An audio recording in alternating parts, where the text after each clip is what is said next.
अल्लाह ही अल्लाह किया करो, दुख न किसी को दिया करो, जो दुनिया का मालिक है नाम उसी का लिया करो। क्या आप जानते हैं शेयर मार्केट में अडानी, टाटा, बिरला जैसी कंपनीज हर महीने आपको हजारों रुपए कमा कर दे सकती है। मुफ्ती तकी उस्मानी, मौलाना खालिद सैफुल्लाह इनके तरीकों और उसूलों के मुताबिक हम शेयर मार्केट सिखाते ही नहीं बल्कि पैसे कमाने में भी आपकी मदद करते हैं। आप भी जुड़ना चाहते हैं, इस नंबर पर कॉन्टैक्ट करें। अस्सलामु अलैकुम वरहमतुल्लाहि वबरकातुहू। नाज़रीन, इस्तक़बाल है, स्वागत है आपका viral news live studio Jalgaon, Maharashtra, India में।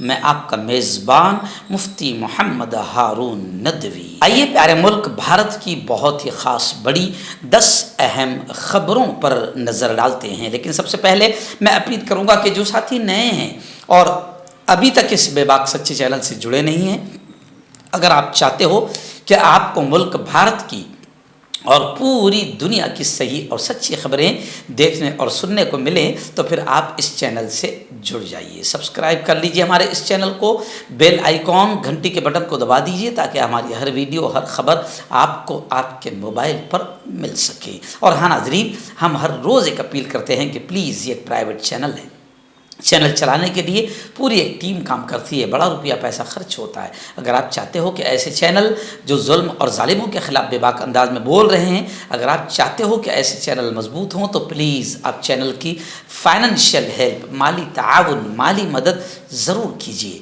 स्क्रीन पर आप नज़र डालें, हमारे चैनल का बैंक अकाउंट नंबर भी दिया गया है। और अगर आप ऑनलाइन पैसा भेजकर मदद करना चाहते हैं तो गूगल पे, फ़ोन पे और पेटीएम तीनों का एक ही नंबर है 9637541786। अल्लाह ने जो भी आपको ताकत दी है उस एतबार से हर दिन या हफ्ते या महीने में एक बार ही सही 200, 500, 1000 पाबंदी के साथ आप चैनल की मदद कीजिए, चैनल को मजबूत कीजिए, हमारा साथ दीजिए। नाज़रीन, पहली बड़ी अच्छी खबर इस वक्त आ रही है। जी हाँ, योगी के शरारती, बदमाशी और बेवकूफ़ी वाले फैसले पर आखिर सुप्रीम कोर्ट ने रोक लगा दी।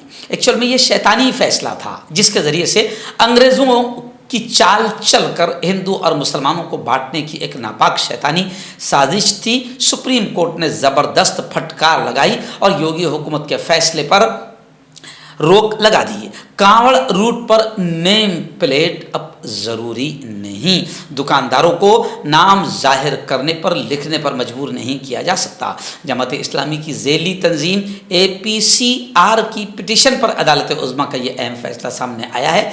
नफ़रत के पुजारियों, नफ़रत के सौदागरों को झटका लगा है। UP, MP और उत्तराखंड हुकूमतों को सुप्रीम कोर्ट ने नोटिस भी जारी कर दिया है। और सुप्रीम कोर्ट के फैसले के बाद मुजफ्फरनगर के दुकानों में खुशी की लहर नजर आई और ये नारे लगे कि नफरत के बाजार में, योगी का बाजार, बीजेपी का बाजार बोले तो नफरत का बाजार, नफरत के बाजार में मोहब्बत की जीत हुई है। अपोजिशन लीडरान ने भी साफ तौर से ये कहा था कि योगी हुकूमत का ये घटिया फैसला, नेम प्लेट का फरमान, ये गैर आईनी था। सुप्रीम कोर्ट ने आखिर उसके गैर आईनी और असंवैधानिक होने पर मोहर लगा दी।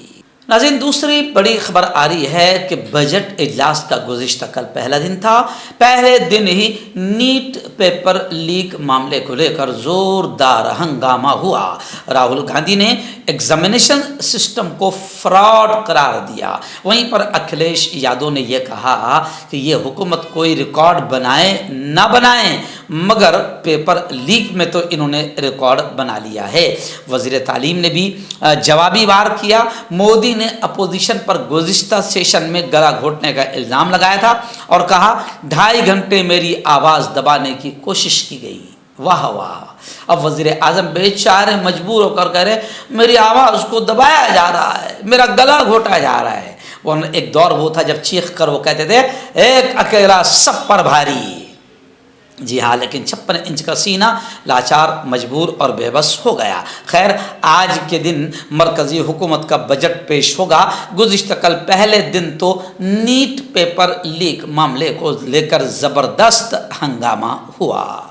नाज़रीन, रियासत मध्य प्रदेश के इंदौर से हमारे रिपोर्टर इरशाद शकील शेख ने बताया कि कमाल मौला मस्जिद विवाद, कमाल मौला मस्जिद तनाज़े को लेकर मध्य प्रदेश हाई कोर्ट में समाअत मुलतवी हो गई। Madhya Pradesh high court Indore bench ने पीर के दिन धाड़ ज़िले के मुतनाज़िया भोजशाला कमाल मौला मस्जिद कॉम्प्लेक्स केस की समाअत मुलतवी कर दी। एक हफ्ता पहले महकमा आसारे कदीमा ने इस सिलसिले में अपनी साइंटिफिक सर्वे रिपोर्ट दाखिल कर दी थी। Justice S.A. धर्म अधिकारी और जस्टिस D.V. रमन्ना पर मुश्तमिल डिवीज़न बेंच ने कहा कि वो सुप्रीम कोर्ट का हुक्म आने के बाद मामले की समाअत करेंगे। महकमा आसार कदीमा के वकील हिमांशु जोशी ने ये बात बताई। सुप्रीम कोर्ट ने 15 जुलाई को आमादगी जाहिर की थी कि वो भोजशाला साइंटिफिक सर्वे के खिलाफ मौलाना कमालुद्दीन वेलफेयर सोसाइटी की दाखिल करदा दरखास्त की लिस्टिंग पर गौर करेगी, लेकिन खैर अब मध्य प्रदेश हाई कोर्ट में इसकी समाअत मुलतवी हो गई है। कमाल मौला मस्जिद विवाद अभी गरमाया हुआ है। आइए नाज़रीन, बड़ी खबर आ रही है मुजफ्फरनगर से। जी हाँ, इसी बात का हमें डर भी था, क्योंकि योगी आदित्यनाथ जो बदमाशी कर रहे थे, जो शरारत कर रहे थे हिंदू मुसलमानों को बांटने की, और मुसलमानों की दुकानों पर और उनके मैंने ठेलों पर जब नाम खुला खुला नज़र आएगा तो फिर कावड़ियों को खुले आम नज़र आ जाएगा कि ये मुसलमान की दुकान है। और फिर उसके पीछे क्या साजिश थी वो बोलने की ज़रूरत नहीं है। अब ये देखिए, ये खबर खुद बता रही है मुजफ्फरनगर में पुलिस के सामने कावड़ियों ने आतंक का नंगा नाच खेला, गुंडागर्दी की, एक कार का कचूमर बना दिया, ड्राइवर को खूब मारा पीटा। मुजफ्फरनगर में कावड़ यात्रा के लिए ठोस इंतजाम किए गए थे, इसके बावजूद यहाँ कावड़ियों का हंगामा देखने में आया है। छप्पर थाना इलाके में नेशनल हाईवे 58 पर कावड़ियों ने एक गाड़ी में तोड़फोड़ की। यही नहीं, गाड़ी का ड्राइवर फरार होने के लिए ढाबे की तरफ भागा तो कावड़ियों ने वहां घुसकर भी उसकी पिटाई की। बताया जा रहा है कि सफर के दौरान कावड़ियों ने इल्जाम लगाया था कि कार से टकराने की वजह से कावड़ टूट गया। इसके बाद वो गाड़ी के ऊपर चढ़ गए और उसमें तोड़फोड़ की और हंगामा आराई की। गाड़ी में तोड़फोड़ की वीडियो सोशल मीडिया पर काफ़ी वायरल हो रही है कि किस तरह कावड़िए गाड़ी की छत पर चढ़कर लातों से तोड़फोड़ कर रहे हैं, जिसकी वजह से कार की बॉडी मुकम्मल तौर पर तबाह हो गई है। यह है कावड़ियों का स्टाइल। और इसके लिए अगर योगी की शरारत को और योगी की घटिया हरकत को अगर सुप्रीम कोर्ट से इजाज़त मिल जाती तो फिर दुकानें लूटना भी आसान हो जाता। नाज़रीन, बड़ी खबर आ रही है। जी हाँ, 15 अगस्त 2024 को यानी आने वाले महीने में किसानों का ट्रैक्टर मार्च होगा। किसान केंद्र सरकार पर गुस्साए हैं और अब वो दोबारा एक बड़े आंदोलन की तैयारी कर रहे हैं। बता रहे हैं कि आज़ादी के जश्न के दिन यानी 15 अगस्त को ट्रैक्टर मार्च होगा। नए फौजदारी कवानीन की कापियां जलाने का ऐलान भी किसानों ने किया है। किसान मजदूर मोर्चा भी मुत्तहदा किसान मोर्चे की हिमायत करने जा रहा है। पीर के रोज़ एक प्रेस कॉन्फ्रेंस में किसानों ने यह बात की जानकारी दी है। उन्होंने कहा है कि नए कानून की मुखालिफत में हम 1 अगस्त को मोदी हुकूमत के ख़िलाफ़ एहतजाज करने का ऐलान करते हैं और 15 अगस्त को ट्रैक्टर मार्च भी हम करेंगे और नए फौजदारी कवानीन की कापियां भी जला देंगे। किसान जो MSP और दीगर मसाइल से मुताल्लिक़ अपने डिमांड्स और मुतालबात पर डटे हुए हैं, दोबारा दिल्ली मार्च करने की कोशिश कर रहे हैं। आइए नाज़रीन, एक बड़ी घटिया खबर आ रही है। जी हाँ, खबर ये है कि RSS के प्रोग्रामों में अब सरकारी मुलाजिम गवर्नमेंट सर्वेंट बिला किसी रोक टोक के शामिल हो सकेंगे। मरकज़ी हुकूमत ने, केंद्र सरकार ने एक हुक्म के ज़रिए RSS से मुताल्लिक़ 58 साल पुरानी पाबंदी को हटा दिया। इस फैसले के ख़िलाफ़ अब सवाल खड़े किए जाने लगे हैं। यानी 58 साल एक पुराना फैसला था RSS पर कि सरकारी मुलाजिम अगर RSS का रुकन है तो वो कौम का वफादार नहीं हो सकता। ये 58 साल पुरानी पाबंदी थी RSS पर लेकिन अब जाहिर बात है कि आरएसएस की गुलाम और कठपुतली सरकार इस वक्त आई हुई है, तो आरएसएस जैसे अंग्रेज़ों की वफादार थी वैसे ये सरकार आरएसएस की वफादार है। तो इस सरकार ने आने के बाद आरएसएस पर 58 साल पुराना जो धब्बा लगा था कौम से गद्दारी का, मुल्क से गद्दारी का, वो धोने की कोशिश की और 58 साल पुरानी पाबंदी को केंद्र सरकार यानी बीजेपी ने हटा दिया, जिसको लेकर अब कांग्रेस, MIM और समाजवादी पार्टी बरहम हो गई है और हुकूमत को घेरने की तैयारियां कर रही है। इन्होंने कहा है कि इस फैसले को हिंदुस्तान की सालिमियत और इत्तेहाद के खिलाफ ये फैसला है, क्योंकि आरएसएस ने हमेशा हिंदुस्तान के इत्तेहाद का, हिंदुस्तान की एकता अमन का खिलवाड़ किया है। आरएसएस ने हमेशा मुल्क के साथ और मुल्क की जनता के साथ गद्दारी की है। मल्लिकार्जुन खड़गे ने कहा कि आरएसएस ने तिरंगे की मुखालिफत की थी और सरदार पटेल ने इन्हें इसके खिलाफ खबरदार किया था। सरदार पटेल ने इन पर पाबंदी लगाई थी। 4 फरवरी 1948 को गांधी जी के कत्ल के बाद सरदार पटेल ने आरएसएस पर पाबंदी लगा दी थी, मगर अब उनके बच्चे आए हैं केंद्र सरकार में, तो अब वो आरएसएस की पाबंदी हटा रहे हैं। नाज़रीन, बड़ी खबर आ रही है रियासत बिहार को लेकर। आप जानते हैं कि बिहार को खुसूसी रियासत का दर्जा, इसके लिए बाकायदा नीतीश कुमार काफ़ी आवाज़ उठा रहे थे और वो इसी सपने को लेकर बाकायदा केंद्र सरकार में, बीजेपी में दाखिल हुए थे, गोदी में बैठ गए थे नरेंद्र जी मोदी के। लेकिन अब केंद्र सरकार यानी मोदी सरकार ने नीतीश कुमार को एकदम फुल एंड फाइनल फैसला सुना दिया, जवाब दे दिया कि बिहार को खुसूसी रियासत का दर्जा नहीं मिलेगा। जी हाँ, बिहार को खुसूसी रियासत का दर्जा नहीं मिलेगा। यानी इससे पहले जितने वादे मोदी ने किया था और जितने भाषण दिया था वो मोदी की पुरानी आदत है, झूठ बोलना बाद में मुकर जाना या वादा करना बाद में मुकर जाना। तो अब केंद्र सरकार यानी मोदी सरकार ने खुले तौर पर नीतीश जी को खुला जवाब दे दिया फाइनल कि बिहार को खुसूसी रियासत का दर्जा नहीं मिलेगा। जी हाँ, अब लोग ये कह रहे हैं कि नीतीश जी पलटी मार सकते हैं और नीतीश ने पलटी मारा यानी मोदी गया, बीजेपी गई। खैर, एक अच्छा मौका है नीतीश जी को पलटी मारने का। आपका पर्सनल डॉक्टर शावेज सेक्सोलॉजिस्ट, किसी भी सेक्स की प्रॉब्लम को लेकर आप मुझसे कभी भी कांटेक्ट कर सकते हैं। इसके अलावा अगर आपको शुगर है, बिना अंग्रेजी दवाई, बिना परहेज के आपका शुगर खत्म हो जाता है, बवासीर, खूनी हो या मस्से वाली हो, नसों का दर्द, जोड़ों का दर्द, गठिया भाई, अभी कांटेक्ट। आइए नाज़रीन, बड़ी खबर आ रही है। आतंकी बिट्टू बजरंगी, आप जानते हैं ये कितना बड़ा आतंकी है और इसने क्या शैतानी और आतंकवादी हरकत की थी। जी हाँ, जैसे बाबू बजरंगी ने तो खुलेआम वीडियो में सबका नाम लिया था कि कौन कौन थे जिन्होंने गुजरात में हमको दंगे कराने में, मारने, काटने, आग लगाने में मदद की थी। उसमें सारे बड़ों का नाम शामिल था, लेकिन बाबू बजरंगी का भी कुछ नहीं हुआ, तो बिट्टू बजरंगी जैसे आतंकवादी का क्या होगा। खैर, बिट्टू बजरंगी को लेकर बड़ी खबर आ रही है कि मंडल यात्रा, ब्रिज मंडल यात्रा में बिट्टू बजरंगी को शामिल होने की इजाज़त नहीं। पुलिस ने घर के बाहर नोटिस लगा दिया है।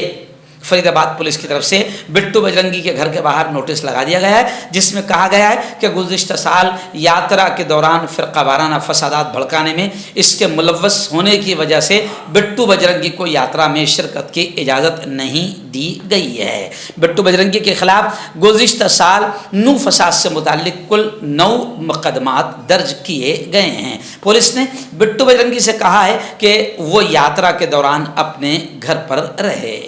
नाज़रीन, बड़ी खबर आ रही है पूना से। हमारे रिपोर्टर बाबा अजहर कादरी, उन्होंने बताया कि अमित शाह अभी पूना में आए थे और बड़ा घटिया बयान शरद पवार को लेकर उन्होंने दिया है। लेकिन इस घटिया बयान से जो थोड़ी बहुत बीजेपी की इज्जत थी वो भी मराठा बिरादरी और महाराष्ट्र के हिंदू भाइयों में वो इज्जत भी अब बीजेपी की ख़त्म हो गई। अमित शाह ने अपनी घटिया ज़बान से शरद पवार जैसे महान लीडर को बदउनवानों का लीडर कहा, करप्शन करने वालों का लीडर कहा। तो अब महाराष्ट्र के हिंदू ये सवाल कर रहे हैं, बच्चू कडू ने भी अमित शाह से सवाल किया है कि बताओ, अगर शरद पवार बदउनवानों के लीडर है, करप्शन करने वालों के लीडर है, तो फिर अजीत पवार कौन है? बच्चों कलील ने अमित शाह से सवाल किया और कहा, और संजय राउत ने कहा कि हमें ये कहते हुए शर्म आती है कि अमित शाह मुल्क के वजीर दाखिला है। यानी एक्चुअल में नरेंद्र मोदी हो या अमित शाह हो, ये दोनों गुजराती बड़ी पद का भी ख्याल नहीं रखते हैं।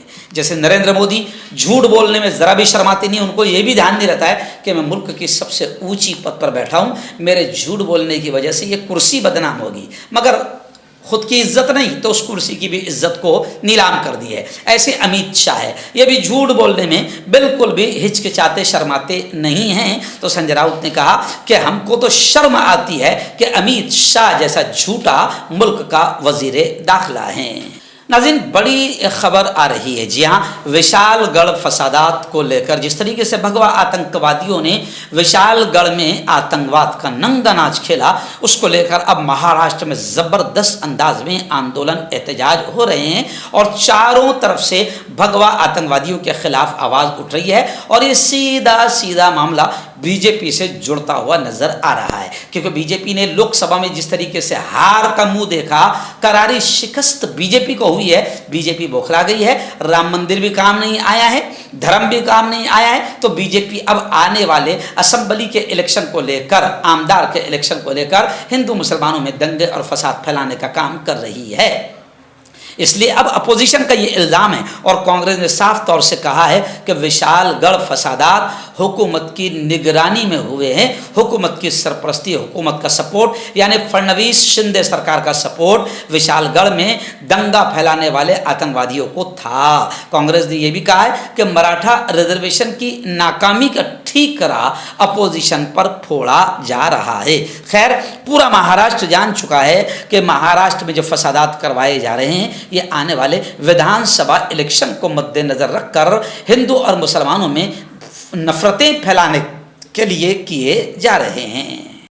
मर्दाना ताकत हासिल करें 72 घंटों के अंदर, वो भी जड़ी बूटियों द्वारा। हकीम याकूब खान से कांटेक्ट करें, जो कि 75 सालों से हिकमत कर रहे हैं। इसके अलावा जोड़ों में दर्द, गुर्दों में पथरी, शुगर, खुजली, ल्यूकेरिया का गारंटी से इलाज किया जाता है। अभी कांटेक्ट। हर्बल सेहत लाए हैं 100% देसी जड़ी बूटियों से इलाज। मर्दाना ताकत, लिकोरिया, शुगर बिना अंग्रेजी दवाई, बिना परहेज के खत्म हो जाती है। इसके अलावा जोड़ों का दर्द, घुटनों का दर्द, गुर्दे की पथरी, खुजली, बवासीर, खूनी मस्से वाली, वजन कम करना, वजन बढ़ाना। अभी कांटेक्ट।